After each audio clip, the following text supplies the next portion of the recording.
Project Rock täällä taas. Nyt ollaan lähdetty taas uuteen reissuun ja joki on tulvassa.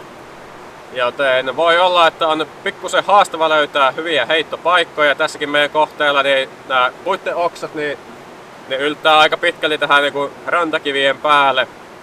Mutta toivotaan, että löydetään tuolta jotain hyviä heittopaikkoja, mistä löydettäisiin sitten kaloja. Kohteenahan tää on silleen meille tuttu. Ja itse asiassa meidän YouTube-kanavan toinen video on täältä kuvattu ja karkeasti näitä samoilta kiviltä, missä nyt istutaan. Aika samanlaista olosuhteistakin itse asiassa. Että on semmonen aika vähän nostalginen fiilis olla tähän aikaan vuodesta taas kuvaamassa. Kyllä. Ja muutenkin, mä oon itse tällä kyseisellä koskella aloitellut koskikalastusuraani aikana. Että täältä on tullut paljon oppeja ja sanotaan, että ensimmäiset 10-15 reissua, mitä koskaan virtavesissä kalastin, niin suuntautuu aika lailla tänne. Jep. Ja tänään meillä tosiaan kohdekalana olisi kirjolohi, mutta täällä on myös taimenta, joka on rauhoitettu. Eli mahdollisuus on, että meillä tulee taimenta sivuosumana. Ja ne on sitten tietysti kaikki vapautettava, oli minkä kokoinen taimen kyseessä tahansa. Kyllä, me lähdetään katsomaan, onko vanhoista opeista mitään iloa enää vai onko se jo vanhentunutta tietoa. Toivotaan, että tuolta tulvivasta koskesta joku tärppi edes saatais. Jep. Jos ei, niin syö ainakin hyvin. Just näin. Lähdetään koittaa.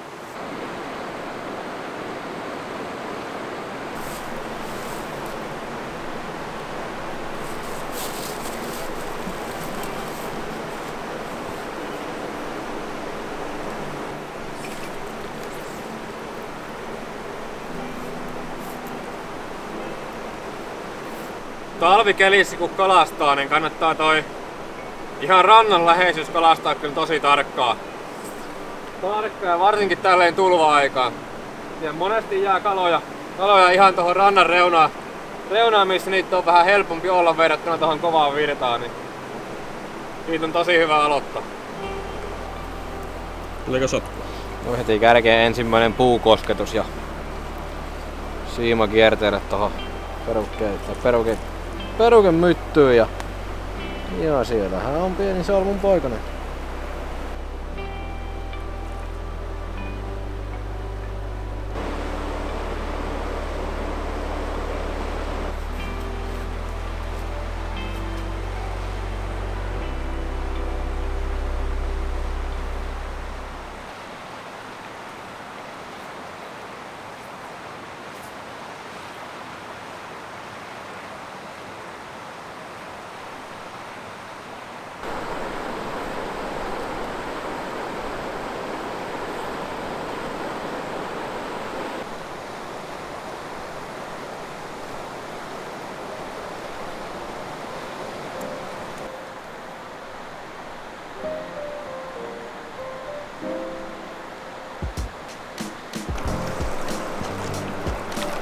Ensimmäinen nymfikala.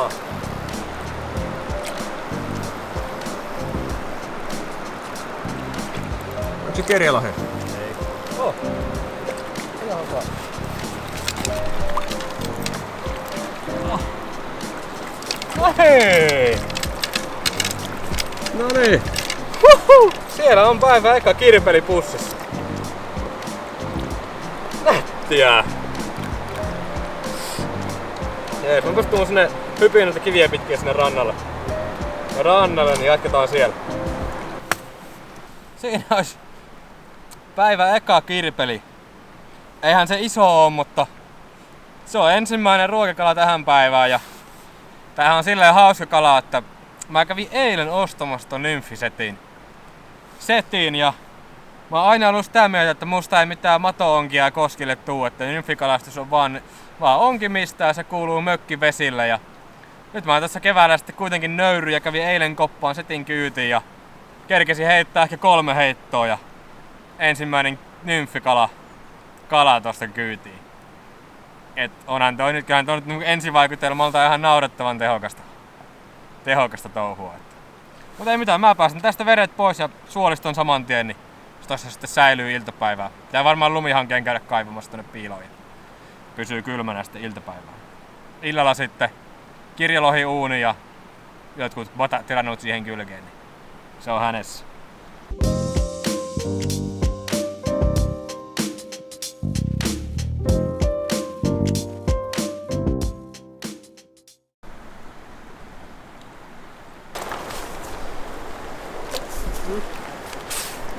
siellä. Kyllä me tuskaa.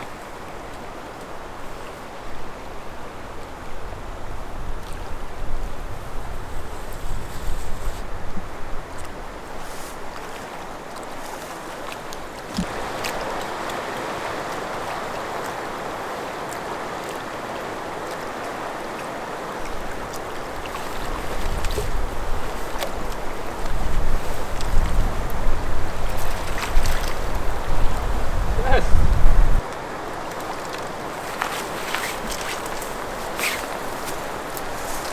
Hop.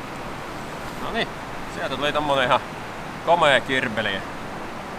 Ei muuta kuin pistetään kaveri unille ja sitten suolat pois. Kyllä kelpaa kun pääsee ruoan laittoon kotona sitten.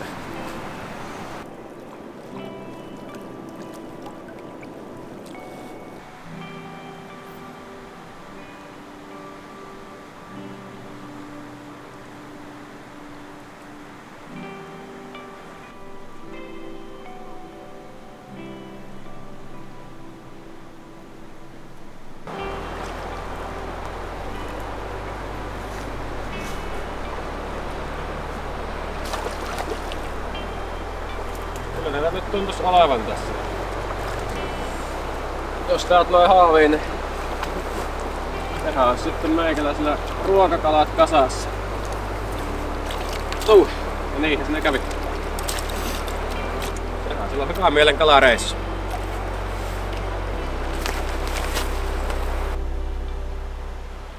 Sokeakala. Mutta se voi.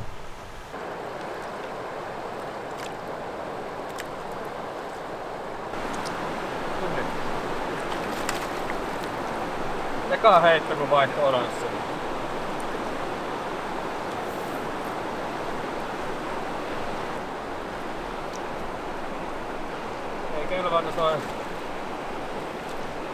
Ei kelvannut pinkki tai valkoinen liitsi. Heti kun laittoi oranssi, niin ekalla heitolla. Toki saattoi olla myös se kun mä heitin uppotipillä ja sulla oli kelluva. Syvyys on sommitekkiä. Kyllä tähän tarvitsee.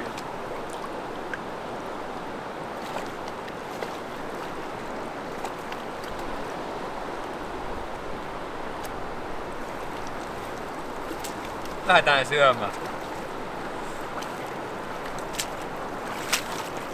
No. Jaha. Siinä oli sitten meille päivän 4. kirpeli ja se on molemmilla nyt kiintiö täynnä. Ei muuta kuin tällekin pamppu päähän ja sitten me lähdetään varmaan syömään muutamaksi tunniksi tonne ja katsotaan mennäänkö enää heittämään ollenkaan vai jauhoitaanko vaan sitten nuotio äärestä loppupäivä.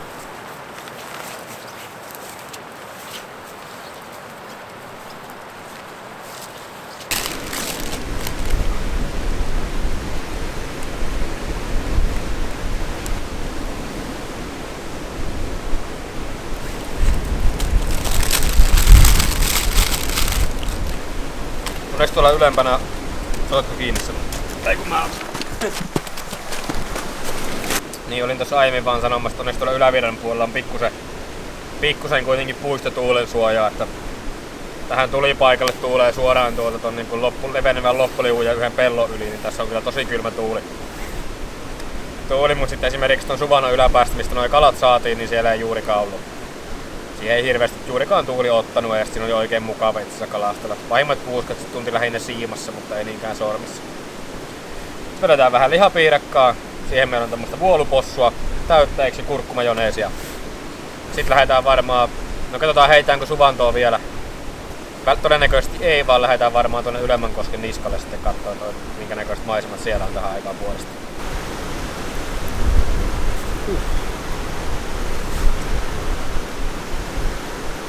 Tää nyt on kylmää tää possu. Ei ole tajuttu ottaa mitään pannua tai mitään mukaan, että voisi ottaa järkevästi lämpeämään. Mutta hyvältä se maistuu siltä. No joo, kaveriksi tohon. Kiekko vaan tekee se hampaas, että on ihan kiekossa. No niin, se olisi vatsat täynnä ja seuraavaksi olisi aika jatkaa kalastusta. Niin me varmaan lähdetään tosiaan tonne ylöspäin rymyämään ja katsotaan vähän varmaan sen mukaan mihin pysähytään, että missä täällä on kanssakalastajat liikkeellä. Ja jäädään joko siihen suvantoon tosiaan tai sitten mennään vielä ylöspäin tonne ylemmän kosken niskalle tai johonkin loppuliukuun tai jonnekin. Katsotaan mikä tuolla paikkaa vapaana. Nyt lähdetään.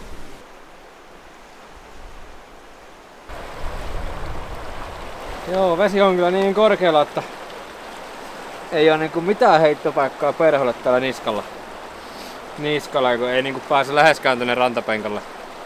Rantapenkalle ilman kahlaamista nyt, ei tässä ei ole mitään kiviäkään minkä päälle pystyisi loikkimaan. Niin. Mut sen takia mä otin virvelin mukaan tänne Yläkosken rämpimisreissulle, että heitä nyt pari heittoa sitten lusikalla tähän niskalle kuitenkin, niin ei nyt ihan hukkakävely tuu sitten, mutta sen jälkeen virveli joutaakin taas laavulle sitten tuolla jumaan, kun päätään tuonne suvannalle. Joo, tosiaan sillä niskalla ei oikein satu mitään aikassa. Ei ollut heittopaikkoja. Ja nyt tultiin sitten takaisin tänne vähän alemmas, mistä päästään operoimaan normaalisti. Tässä on semmonen ihan kiva tämmönen nopean virran vieressä oleva vähän niinku akaan virta, missä toi virta pyörähtää takaisin päin. Ja mä vähän luulen, että tosta saatetaan vaikka joku kala löytää.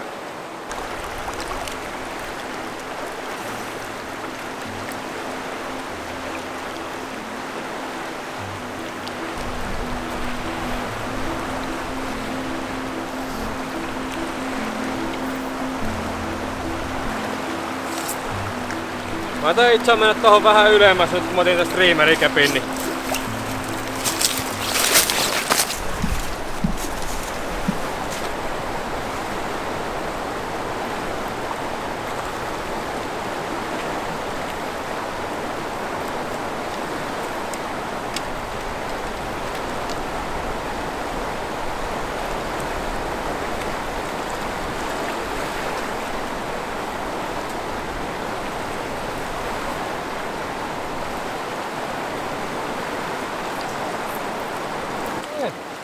siellä olisi taas kirpeli. Meillä on kiintiö täynnä ihan samaa kokonaan. Varmaan kaikki samaa istorisatsia. Satsia mitä nyt tulee. Mutta tosiaan meillä on kiintiö täynnä, niin siellä pääsee täältä nyt sitten jatkamaan matkaansa. Se on sitten ihan keskustelu erikseen, pitäisikö näitä olla Taimonen kanssa samoissa virtavasissa istutettuna ollenkaan, mutta niistä asioista päättää jotkut ihan muut kuin me. Nyt kelpas joku muukin kuin oransseliin. Ehkä se oli tossa vaan tuuria tai syvyys. Syvyys mikä se ei ole mulla aikaisemmin kohdallaan.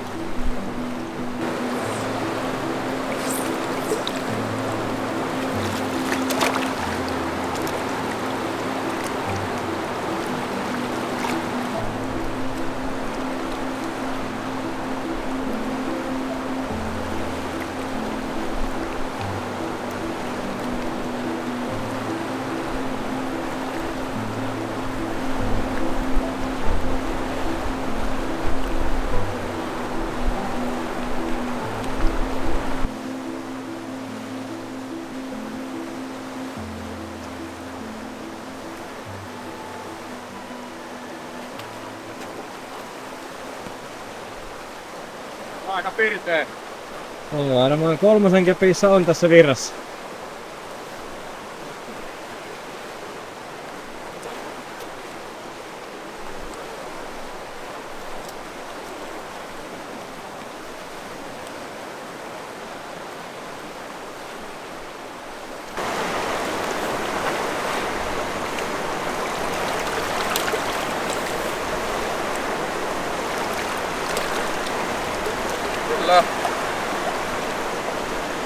Kyllä se on pakkautunut tähän ihan istuu noin kalat. Ja et melkein joka toisella heitolla kalaa kiinni.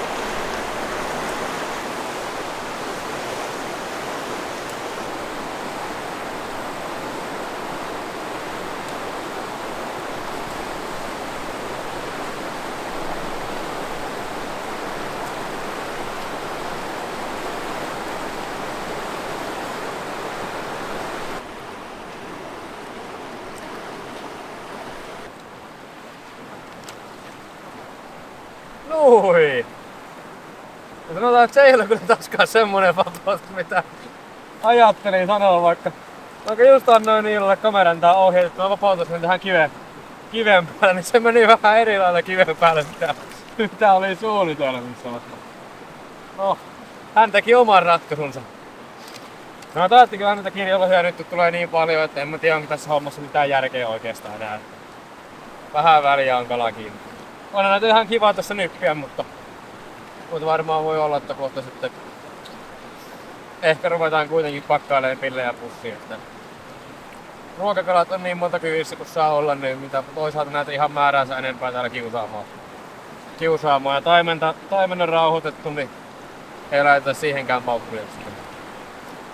Toki voisin tuolle suvan tuommoinen haukea heittää. Sitä ei oo vielä kokeillut. Niin kyllä varmaan kokeilla.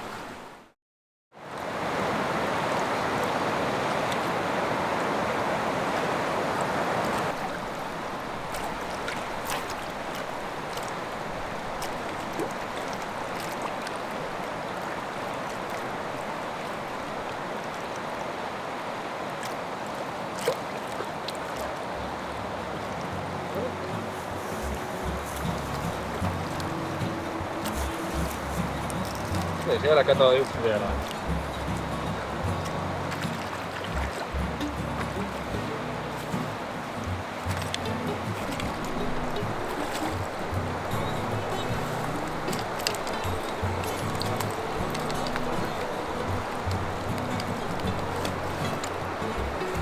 Saa saada hanskat melkein pois kädestä.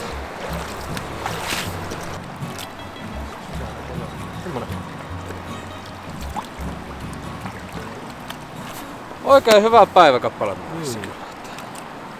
Liekö sitten tankkiauton jäljet vielä tuolla parkkipaikalla vai mikä homma? No ei, täytyy tarkkaan katsoa. Mutta kyllähän se vähän sille vaikuttaa, että ihan äskettähän niitä on tuohon varmaan kipattu. No, on pakko olla, kun niitä niin paljon tuntuu nyt olevan. Tuntuu olevan niin paljon, tosi samannäköistä ja kokoista on kyllä. Että luulis, että eivät oo kovin kauan tuolla kyllä kerenneet oppia elämään. Mut meillä rupes olemaan päivä pulkassa. Ollaan syöty, ollaan saatu kalaa. Tois tästä sitten kotia kohti ja kalan fileointia. Seuraavaan kertaan.